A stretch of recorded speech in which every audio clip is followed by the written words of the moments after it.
Alrighty. G'day YouTube. I just bought myself this little Behringer B1200D-Pro 12-inch sub. Got myself tucked over here one of the Alto TS318s. There's a handle in the way. Anyway, the Alto TS318 was a relatively cheap sub. I got the demo model for $650 at DJ City, and it was because I needed a sub for that coming Friday or Saturday, I forget which one, but there was a gig on my JBL 518, I think. Decided to go up in smoke, and 518S. So I got that one. It's been really good, super impressed. It's only 32 kilos, so I can carry it by myself a moderate distance. So quite good, you know, like carrying the JBLs isn't much different. They're sort of, I think, mid-20s, that's 32. I was thinking this could be a nice little one if I don't have a big gig on, or maybe drum fill or something along those lines. You know, 500 watts, I was hoping that was real power. This one they say 650, 1250 music power, 650 RMS. Unfortunately, this little thing, 200 RMS. I saw on the Amazon reviews, someone took a photo of the driver, 200 continuous power, 800 peak, so 500 sort of somewhere in the middle. Doesn't really cut it. I'm a bit disappointed. So I got it second hand for $300, bought it this afternoon. This is a car sub. I forget what the wattage is on it, probably 200 or 300 watts RMS, so sort of somewhat comparable. I got a 5-channel amp on the back of that. I was just running it off this battery charger, which can be used as a power supply, but it was sucking a bit too much juice, so I hooked up the lithium battery on the side there, so it's got plenty of power available. And just doing a comparison, I think I prefer the car sub. They're both ported. If you look on the box here, let me grab a light. You can see the ports in the bottom under the woofer there. Let's get back to normal zoom. Yeah, so there's ports there, single port versus two, but you know, it should be sort of comparable. The boxes are somewhat similar size. The car sub's a little bit bigger, but nothing major. So just playing stuff here. Listen to soul, listen to blues. I dare say this will give me a copyright strike, but anyway. So I'm doing the front speakers, which are the Yamaha, what are they, MSR 400s. Quite convenient. They're good little 12-inch speakers. Got those secondhand too. But just doing to my ear what sounds okay. So I'm running the AUX channels on this mixer. AUX 1, let me just remember this. Yeah, AUX 1 is the car sub. AUX 2 is the Behringer. So I'll just do it with only the subs. Behringer. I'll give it a bit of juice.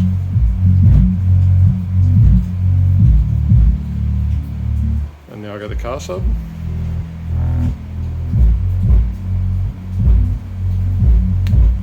Don't know how well.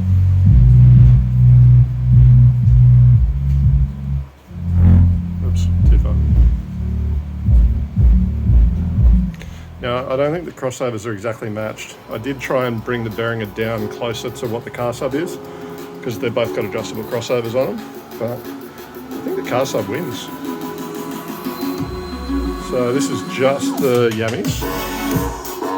And now I'll bring in the car sub. Ooh, too much.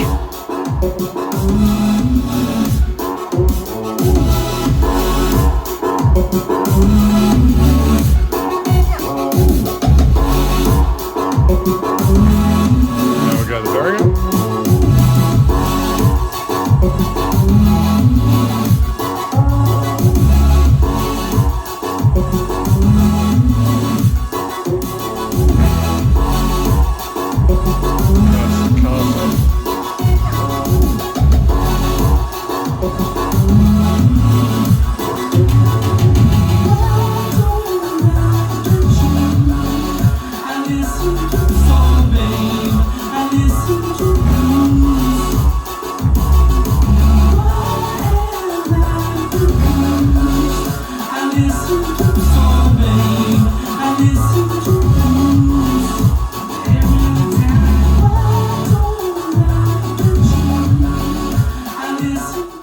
So volume-wise, you know, they're probably pretty similar. Like, it's not a bad unit. It's I saw some reviews saying it'll do a full haul, you know, 200 people type thing. No, I don't agree with that at all. Like I've had a hall with 200 people, and that single 18 was really running. I sort of used the clipping light to gauge where to set it, because if I had more I would have used it.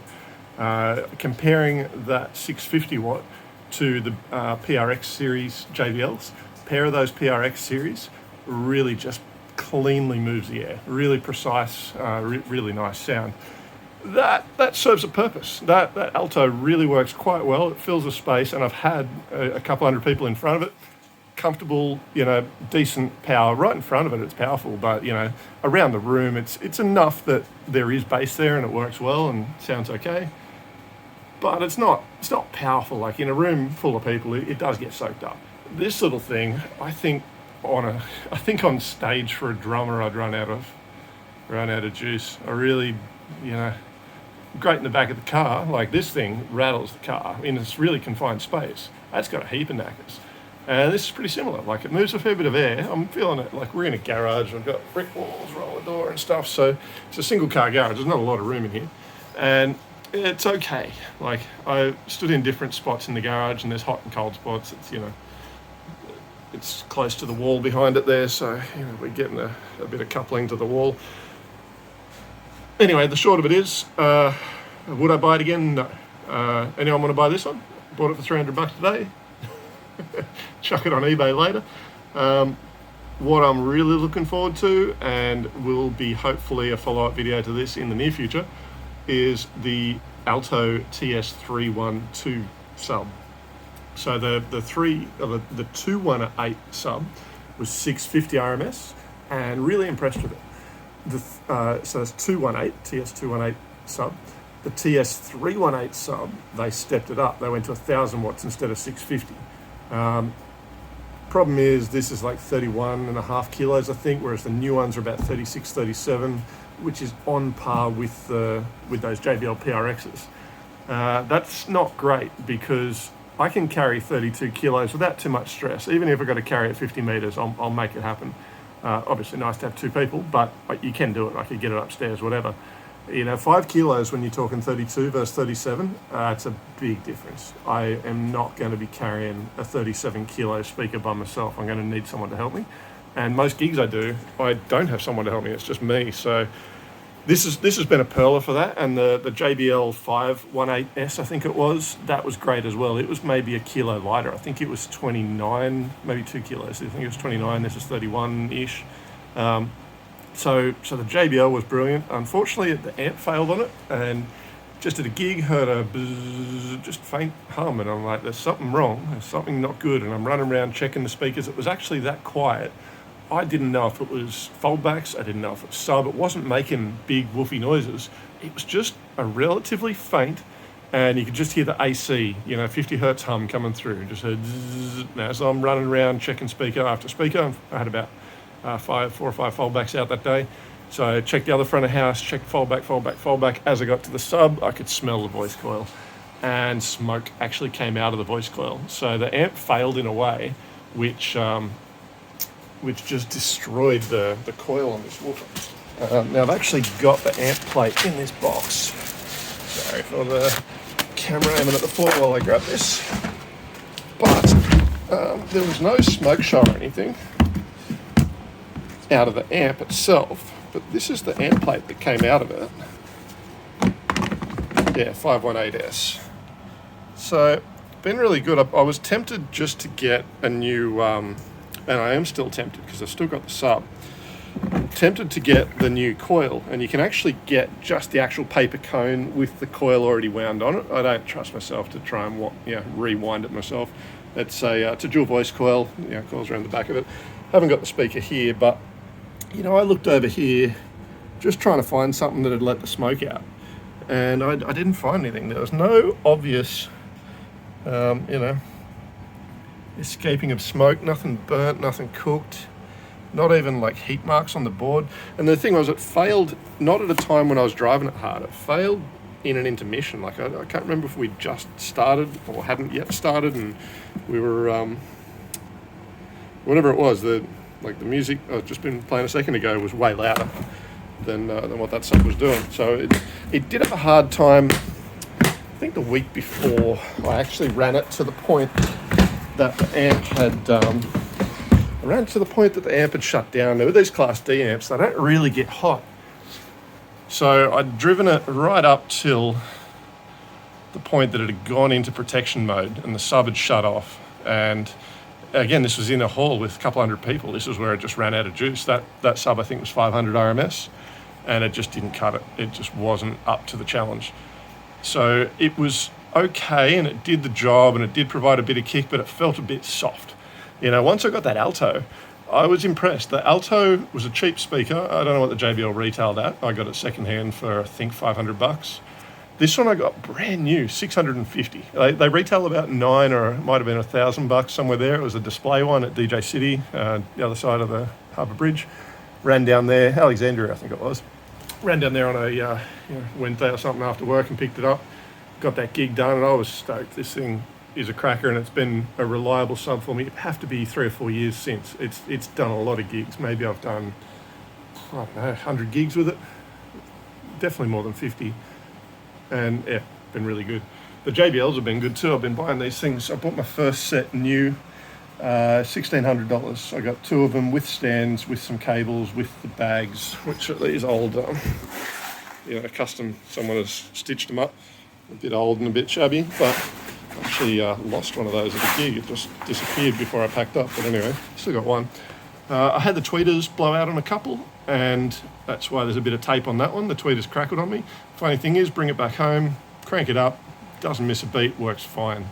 So seems like just when they heat right up, they got ferrofluid in around them, so I don't know if it's after sustained high volume, the fluid gets out of the way and the coil contacts the side of the magnets or something unusual like that. Not sure, but I've had that crackle on me, so there's tape on it. You can see I got some in bags up there, so I've just bought them over the years. So the first 2, $1,600 for the pair. Second 2, I think I paid $600 for the pair. Scored really well because they came with bags, and I think I got another 2 about the same price. I can't remember if it was $600 or $800 for the pair. So $300-400 a speaker. Been a brilliant score. These Yummies as well. Got them secondhand. I think it was $500 for the pair, and this is quite a few years ago. Retail's dropped a lot on these things. At the time, $500 for the pair, plus I think I paid $100 to ship them here from Melbourne, so Melbourne to Sydney. And been good speakers. Actually nice the way these things are built. Had a gig at the Bayview at Woi Woi, and can get a little bit rowdy there, and had people stacking it over the stage, and a full beer went right down the throat of the tweeter on one of them. I'm just looking at it going, oh geez, this is going to be problems. Ripped it apart, pulled the back off the horn, so you can actually just unscrew the tweeter and then pull it apart. Similar to the JBLs, they're actually pretty good. To get in and replace the tweeter on these is not a difficult job. You got to pull the whole thing apart, but it's easy enough to do. The tweeter is basically just the plastic membrane with a coil on it, and you can just separate it and clean all the crap out. And there was a bit of foam in there to sort of dampen stuff. The foam was completely soaked with beer, so I'm glad I pulled it apart. Squashed it, got all the beer out of it, put a bit of fresh water through, and then reassembled it all, and still going strong years after that happened. So it's nice when these things are built to last. I'm curious to see. I'm holding off getting new speakers. These things are all 20 kilos plus. The new ones are closer to 10 kilos a piece.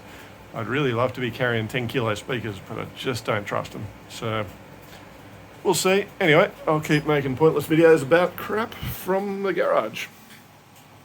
Talk to you soon. Yell out if you've got anything you want a quick review on.